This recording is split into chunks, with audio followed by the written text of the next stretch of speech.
to realize it. So as I was driving up there, I decided to call my mom up on the phone. And I said, hey, Mom, I said, I'm going up for my high school reunion. And she said, oh my gosh, I can't even believe it. And she said, boy, does time fly. And she must have sensed something in my voice. And she said, honey, she said, I don't know what you're thinking about. She said, but I know one thing's for sure. You were very different back then. You were different than the rest of the people. You weren't accepted by them all. She said, but look what being different has gotten you in your life. And I thought, wow, moms sure have the right advice. Next time you got a problem, call mom. I mean, that was brilliant input. Brilliant. I started looking around saying, look at my life now. Now I can't walk down the street anywhere in this nation without getting a chance to meet friends, people maybe I've never even met before, and have gotten great value for their life. I mean, I get this unbelievable reinforcement all because I was different. So I can tell you, if you look at these people, whether it be a Paul Pilzer or whether it be a Peter Guber, these people are different. They're not like everybody else you're going to meet. That's why they're successful. Your goal should be to be different. Now, not just to be a rebel, that is to try and do the opposite of everybody else just because you think by being opposite you'll be more successful or more unique. That's not it. Be yourself. Don't be what the crowd wants you to be.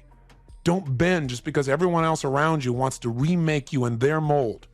Realize that if you have a vision, that vision needs to be brought to reality, and you're the source. And that vision will only be brought to reality if you can continually focus on solution and not problem. Continually focus on the value you plan on adding versus all the fear and the challenge and distortion that will be surrounding you. Remember that what the majority is doing is not necessarily the most effective.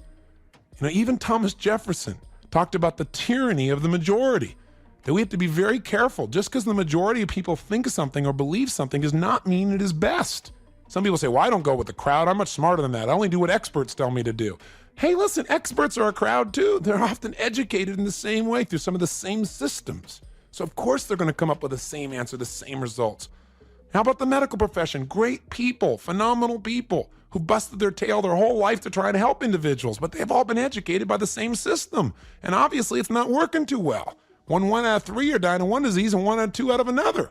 They haven't been educated on how to make a difference there. Those are degenerative diseases. Their focus is on how to solve a problem once it occurs, not to keep the problem from happening, which is what we have to do to be successful.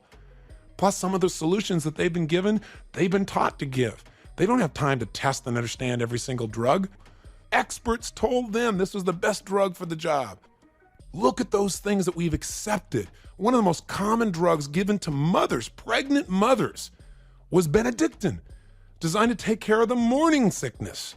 And yet the reality is children started turning up with physical abnormalities. Women started developing all kinds of physical challenges. And all of a sudden, after years of saying this was the ideal drug, it was pulled back. We cannot trust because an expert has told us something that it is right. We've got to make sure we do our best to do our own research, to see if something makes sense to us, to see what the upside or downside is, to get more information, rather than just knowing that because everybody else is doing it, it must be okay. And by the way, this doesn't mean the expert is trying to mislead you or that they're not educated. It just means the more important your decision is, the more educated you should be, the more information you have to be able to make conscious decisions for yourself. This is critical. And by the way, this means any kind of expertise. If I tell you something, you need to say, does this make sense to me? Does this jive with the information I have? Can I use this? And let me see what kind of results I get from it. Judge by that. Don't just go with the flow. There's a huge price for going with the flow, and the price is pain. Throughout human history, when people are not sure what to do, they look to somebody who seems to be certain. But because they're certain doesn't mean they're right. People can be certain and be wrong. They can be sincerely wrong. You don't want to get hooked. You want to make sure you're educated. Again, remember, the more important a decision is, the greater the potential consequences, the more you must consciously know and understand, the more information you need to make intelligent decisions that can shape your life for the positive. But we've got to make sure that we constantly pursue the best information we can receive. The information we have and the information we focus upon determines how we think, how we feel, and what we do. So there are 5 information challenges that could show up in your life. And let me just point them out to you so you can become sensitive to them and you don't fall into the trap that I think so many of us have fallen in the past. Number 1, remember, information is worthless without a purpose. See, there's all kinds of information around you all the time, but if you don't have a reason to use it, you won't even notice it. See, there's a part of our brain called the reticular activating system The RAS, as it's described by experts, and it's a lot easier to say.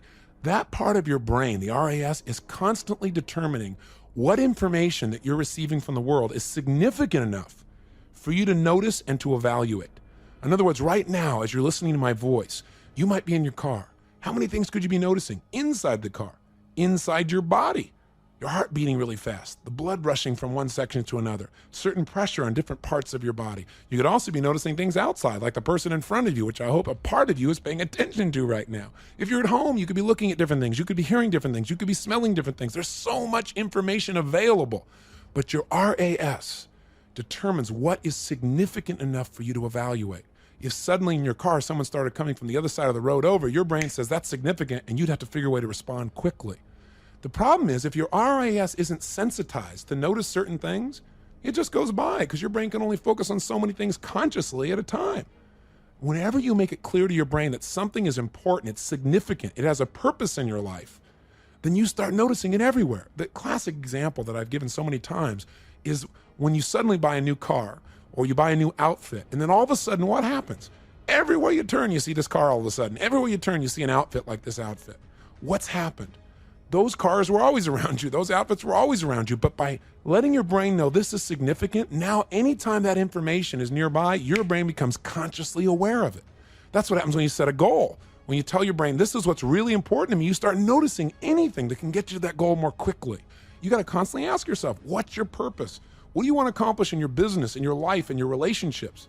If you get real clear about what you value most, about what your goals are, suddenly information you weren't noticing at all, information that could immediately empower you, just jumps out at you. That's how I read books. When I go into a book, I ask myself, what do I want from this book? What is this book about? What are the potential answers from this book? What's my purpose in reading it? And then I scream through it and ideas jump out at me, and then I'm able to use those and share them with other people. So remember, you're not going to use your information unless you're clear on your purpose. Information without a purpose is worthless. Get clear on the purposes of your life physically, emotionally, socially, spiritually, in relationships, in finance, and business. Know what's most important, the information will show up. The second challenge that we experience in an information age is that with all the information around you, you could still have an information deficit. That is, you could be in a situation where you don't know enough.